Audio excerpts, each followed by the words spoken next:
Hello,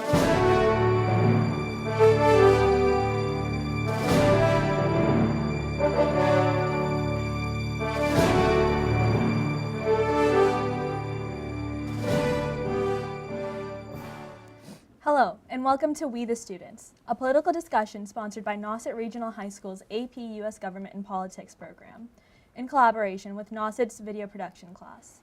Washington, D.C. is embroiled in an endless debate over illegal immigration, border security, and the need for long-term immigration reform. The Pew Research Center, in a recent study, estimated the number of illegal immigrants in the United States at just over 10 million. Other estimates put that number much higher.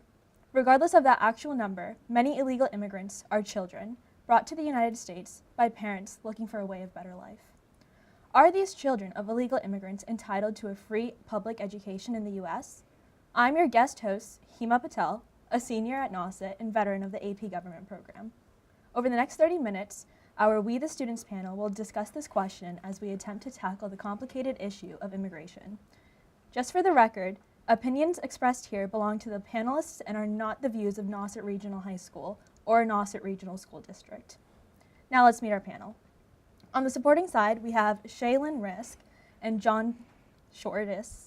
And on the opposing side, we have Mason Cornell, Will Campbell, and Abby Marks. To start off the debate, I'd like to ask the supporting side about how many immigrants would you like to allow in this country? Immigrants we should allow in this country? I think John and I believe that all immigrants who are in need of a better life and better opportunities should be given the chance to enter the country. Illegally? Illegally, well, the problem with everyone kind of has this idea that legal immigration is so easy and that it's really easy to be granted legal citizenship, but it's actually quite the opposite. It's really difficult to be granted legal citizenship, and a lot of people aren't given the luxury of having the time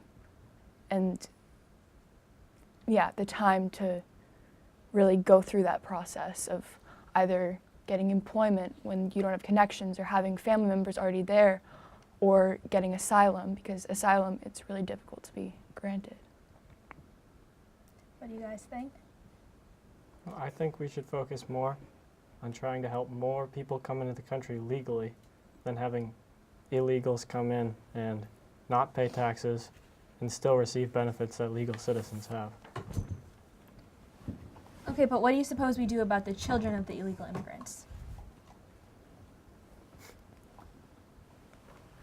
Can I take this? Yeah. Okay, so if we're assuming that the children of illegal immigrants are already in the country, not educating them is not going to solve any problems. It's not going to solve the fact that people are coming here illegally. It's just going to make a group of people that are in this country that have literacy problems, are uneducated, and are going to have a lot more struggles and they're not going to be able to function in society as easily, and it's really just eliminating all possibility that they're going to be able to contribute to the United States as a whole. Okay, I disagree with you respectfully because the increasing numbers of children of illegal immigrants that attend public schools in the United States cause U.S. taxpayers to pay augmented costs. Because schools provide education from kindergarten to 12th grade, taxpayers have to pay money for the educational facilities, renovations, system repairs, safety, security, technology, teachers, all that. And those sympathetic to illegal immigration, like you two, tend to remain silent about these costs, while the opponents, have evidence that proves our point. For example, according to a study by Pew Hispanic Center as of 2008, 11.9 illegal immigrants lived in the United States, which is more than triple those who lived in the country in 1990. And California has the largest number of illegal immigrants, which is 2.7 million, and large proportion of the statistics are families. Now, what comes with families, you may ask? 47% of illegal immigrant households consist of parents with children who desire education. Therefore, there are more children of illegal immigrants attending school without having to pay taxes and causing U.S. citizens like our parents to pay for them. The thing is, if you refuse to give these illegal immigrant children education, then you're going to be paying more money for their unemployment later on in life, because you're going to end up paying more because they're not educated, because there are a bunch of things like housing, unemployment checks, stuff like that, that you're going to have to end up paying for if they don't get the proper education to further themselves in life. But why should they be collecting unemployment if they're not legal citizens of our country? Even like regardless of that, it would be a greater economic burden if they were to become citizens and to be more integrated into the country, I guess you could say. But like through the fact that even if they weren't citizens, then they would still be a greater burden on society economically, socially, educationally, I guess you could say, through the fact that they wouldn't have the education that is so instrumental in our society and gives you the basic knowledge you need to function as a citizen of this country. But giving benefits to illegal immigration to illegal immigrants just encourages more people to come in illegally, when we could help people come in legally and then they can be more part of society. So what do you suppose that we do with the illegal immigrants that are already here? I think there needs to be a path to citizenship for some of them. And then, I mean, obviously a lot of these people are good, hardworking people that are here to try to make America better or to try to improve their lives. So a lot of them we can try to help. And then some people, I don't know, some of them aren't great people, so they maybe shouldn't be here.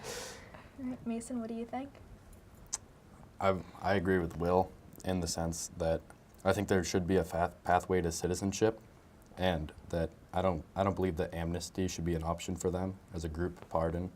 I don't think that their actions should be forgave by the country. So do you think we should just like round them all up and send them back out? Because that's kind of impossible with the amount of illegal immigrants that are in the country right now. Yeah, I don't think deporting them all is quite a feasible option. So do you think that what do you think we should do with them? A pathway to citizenship. All of them? Yes. With background checks to make sure that like And we're not like not the drug dealers, not the killers. The Whoa. good, hard-working illegal immigrants. Okay. Okay, so I have a question for the supporting side. What should the process and documentations be like needed if families of illegal immigrants decide to enroll their child at public school, like such as vaccinations, medicals, all of those things? So in the Supreme Court decision, Plyler versus Doe of 1982, it was determined that a lot of those documents shouldn't be required by schools, and it's oftentimes it's not really a followed decision, because Plyler versus Doe decided that public schools must serve all children and that you can't try to curtail a child's education because of his status as documented or undocumented or natural-born citizen or what have you. Yeah, because that would be a violation of the Equal Protection Clause of the 14th Amendment. Exactly. Does that apply to illegal immigrants? Yeah. Yes. Okay. And my other question is that if you were to have kids that were illegal that didn't have the medicals, right, and the documentation medically needed, and they were to come in and infringe a disease on the rest of the school, how would you go about that? The thing is, I don't think that's that much different than stuff that happens these days, even without illegal immigrants. Not everyone gets vaccinated in schools. Like, I know many people that aren't vaccinated, and I think that vaccines and stuff like that shouldn't necessarily be required, just because I feel like it's a lot of unnecessary clutter for these people that already have a lot going on in their lives, these illegal immigrants, that they don't have time to stop and think about, oh, is my child's physical up to date or stuff like that. And like schools already provide a lot of like good resources for people if vaccinations are that important. Like with the dental program that we have at school, like if vaccinations are that important, why would it be so difficult for resources to be given to families that are coming into the country Well, illegally. That just would cost the taxpayers even more, which these illegal immigrants who are sending their children to school, many of them aren't taxpayers, and that doesn't seem quite fair. That's true, but some of them also are trying to pay tax. They go through really difficult processes to try to pay taxes and try to contribute to society as best as they can. Going back to what Johnny said about how illegal immigrants should or do have rights under like the Constitution, the 27 amendments. Why do you think that illegal immigrants who aren't paying taxes, who didn't come here legally, should get the rights that people that came here legally and waited in line and waited their turn? Why should they get rights over them, Because or the there's- same rights? Because there's still people living in the United States. The Constitution doesn't just cover the rights of citizens, of legal citizens. It covers the rights of everybody living in the U.S. Yeah. Okay. I don't think that's like particularly fair, because like, especially not fair to the legal immigrants who come into this country because they pay taxes. So going back to like so it's just unfair to those who do pay the taxes, because it's like, okay, suppose I steal an apple and like Shay pays for the apple, like and it's like for the same quality. Like Shay would get upset if she paid for it while I get it for free. So like it's just like not fair. All right, well, what if John over here also has to steal the apple, but it's because he's starving and out in the streets and dirty and needs food and will die without it? That's what some of the cases for some of these illegal immigrants, that they are trying to escape, and even though they can't be granted asylum because the process is so difficult and they don't maybe have the education, I guess you could say, or like the understanding of how it works, and their only concern is to get to safety. Sometimes you have to steal Maybe the we apple. should make that process easier Exactly. for these people to come No, in yeah. legally. No, Not- and obviously, like, that's what we would want, but it's not Yeah. the reality. Like, instead of like what Will said, instead of kind of saying it's okay to like come in illegally, your children will even get free education, we should be making it easier for them to come in the first place so that they can be U.S. citizens You guys who are just get encouraging education. more illegal immigration and more problems. I think everyone's ultimate goal is to get everybody, the most amount of immigrants legal citizenship as soon as possible without further ado. I think the only things that are differing here are the ways that we are going about it here. Some of us are saying that it's okay if they're undocumented and we should let them in anyways. And some people are saying they have to be legal first. But I think that ultimately, in the end, we all want them to be citizens as long as they're contributing to society. So. Do you have anything to say? I think that if we create this standard that we're allowing illegal immigrants to have the same rights as we citizens and legal immigrants do, we're sending a message to other countries that are sending in, or not sending in, but have these citizens that are illegally immigrating to our country. We're sending a message that says, okay, you guys can come here illegally, and you'll still have the same amount of rights as people that came here legally.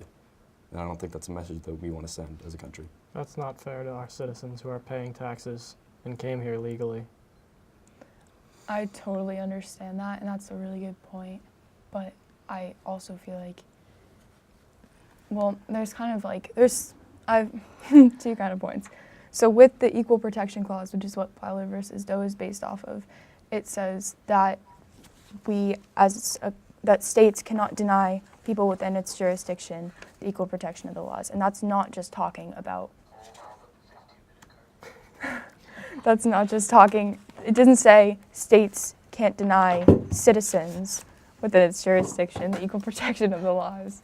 It says that we can't deny anyone living here equal protection of the laws. And it totally makes sense that that's not really the most fair thing, but it's also kind of an issue of morality, I guess, and dealing with like they're humans and they're people and they need help, and they're not coming into the country just like for no reason. You wouldn't risk everything and risk deportation and coming across the border illegally for no reason. You're doing it because you need to.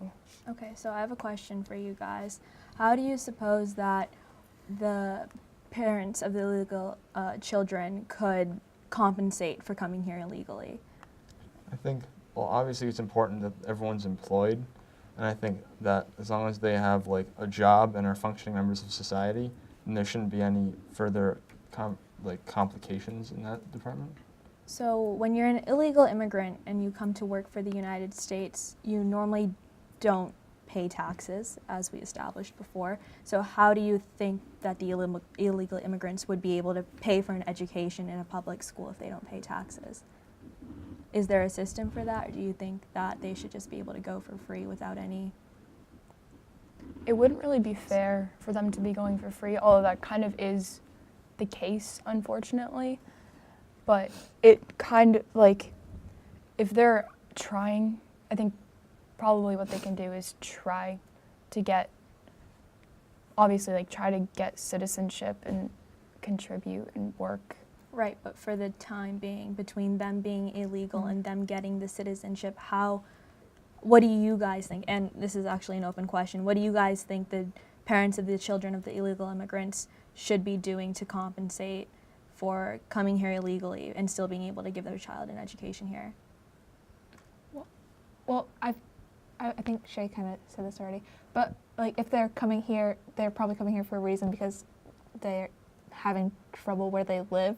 So I feel like there wouldn't be much they really can do to, like, they can't really do that much because they're not citizens, I guess. So like they can't pay taxes, which is like, yeah. I think that they should make their best effort to become rightful citizens of the United States. Before they get their child an education? Yes. Okay. Is there anything else that you guys would like to bring up? I think that's a pretty good point. I have another question.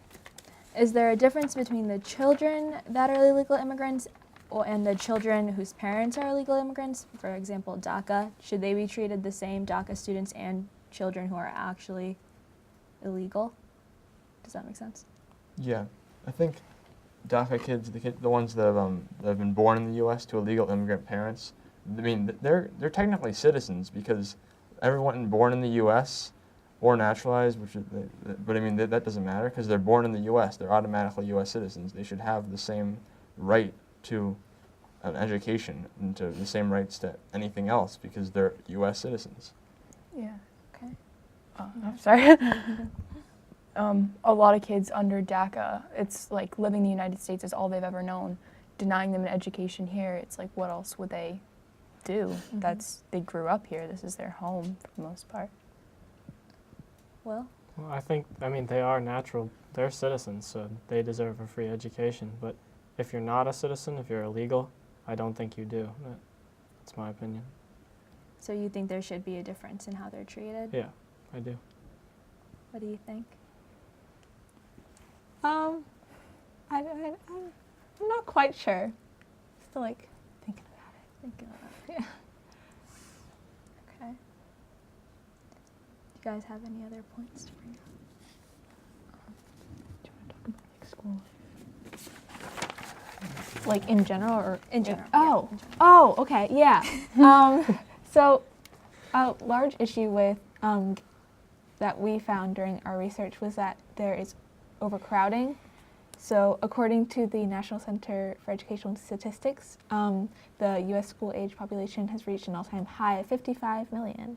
Yeah, and as a result, it is believed that the size of the student body will almost double by 2022.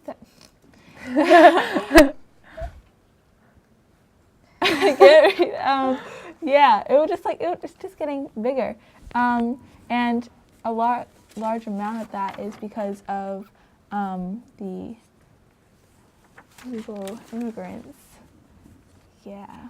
Wanna take it over right here? Sure. Well, as a result of immigration-driven population growth, about 14% of schools exceed their capacity, so that leads to stuff like having to take classes in, say, a cafeteria, or a large amount of schools actually use portable classrooms, which are basically trailers. So we found in our research that only about 7% of kids in schools are actually illegal immigrants. So that's not a huge percentage. In general? Yeah. It's not like they can't be the only source to blame for that. Where did you get that information? Just through, I don't have an exact I don't have source, the exact source. but that was, Do you have the exact source? I don't have that statistic. I do have a exact source for what I said previously, Okay. but yeah. Going back to what Shay said, yeah, that's not a huge number, 7% out of 100. That doesn't seem that big, but in the big picture, 7 out of every 100 kids that are going to public school, if we're using that statistic, that's a large number of kids that are illegal immigrants and are getting a public education for free. mhm. I mean, the children of illegal immigrants, each children's education costs about $12,000, and there are about 3.7 illegal students in our schools, or 3.7 million, I'm sorry. And so that means that we're spending about $44.5 billion every year on educating these people. I don't think that's fair to the taxpayers. Do you think that after they graduate from public school that they'd be able to go on to college, or do you think that they should just, have their high school diploma and then get a job from there? Or What do you mean? Should they have the ability to, or? yeah, if they're illegal, do you think they should have the ability to go to college and further their education? Well, I think it would be nice if they could, but I don't think it's completely possible. Sorry, I kind of cut you off. You're good. Okay. I forgot what I was going to say. If they're illegals? Yes. What do you guys I mean, think? college costs a lot of money, even for legal citizens. It's crazy how much it costs. Right.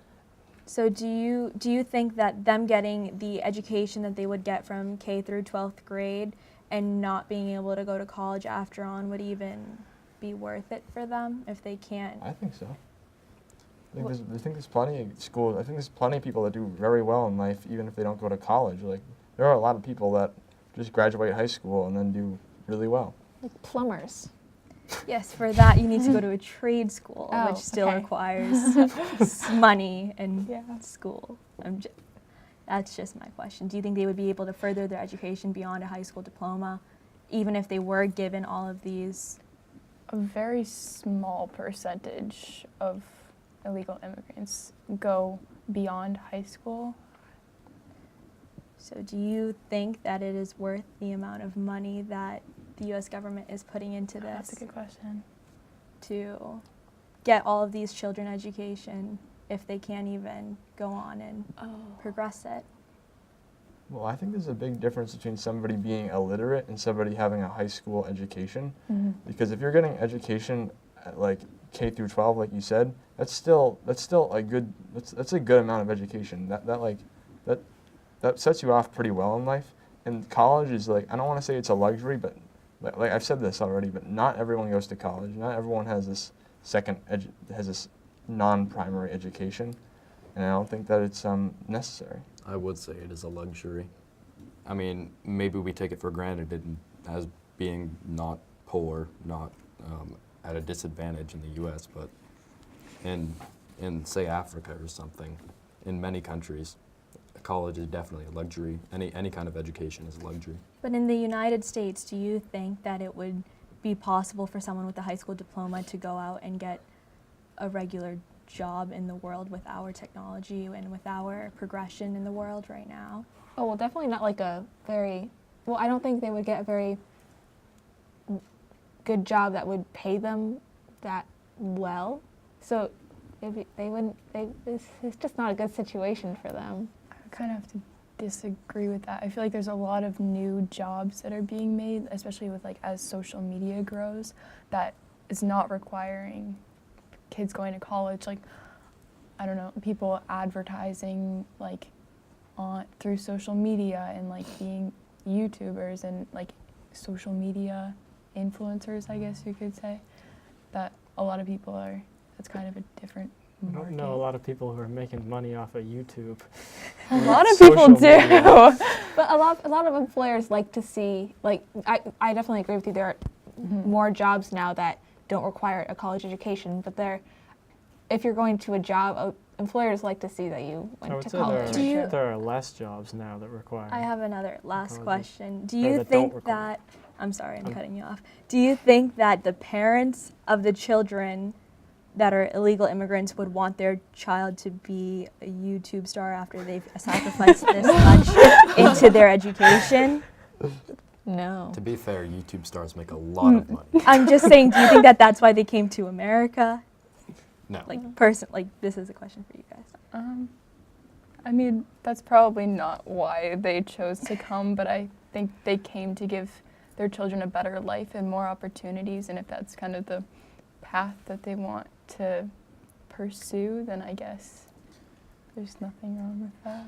All right, well, unfortunately, we're just about out of time, so we'll have to hold our discussion there. We thank Nauset High School's television production class and Lower Cape TV for making this valuable experience possible for all of us. That concludes another segment of We the Students, a political discussion sponsored by Nauset Regional High School's AP U.S. Government and Politics program. I'm Hima Patel, and thanks for watching.